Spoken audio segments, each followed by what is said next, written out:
কেশপুর শুধু নয়, তিনি জেলায় এসছেন, দুই সাংগঠনিক জেলার সমস্ত পদাধিকারীরা ছিলেন, এমএলএরা ছিলেন, সবাইকে নিয়ে মিটিং করেছেন। তিনি প্রত্যেক জেলায় যেমন করছেন, আমাদের জেলাতেও আজকে করেছেন।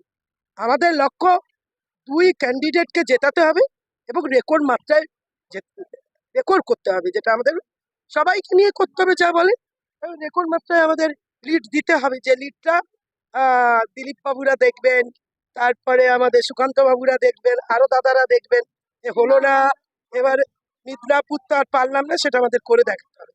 আর এই যে মহিলা ব্রিগেড দেখছেন, মেয়েরাই তো ভোট দেবে, মেয়েরাই ভোট দিচ্ছে, আমরা এগিয়ে আছি। আমরা তৃণমূল কংগ্রেসের দিদির সৈন্য সব সব মেয়েরা আছে, মানে খুব চিন্তা নেই। আমরা লিড দেবো, দেবও জিতবে, জুনও জিতবে। আর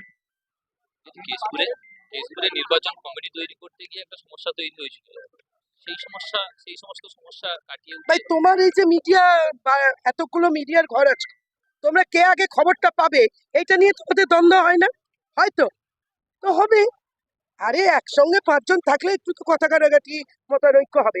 কিন্তু দিনের শেষে, আমি আগেও বলেছি, এখনো বলছি, দিনের শেষে আমরা তৃণমূল, দিনের শেষে আমরা আমাদের দেব ক্যান্ডিডেটকে জেতাবো, এটাই আমাদের।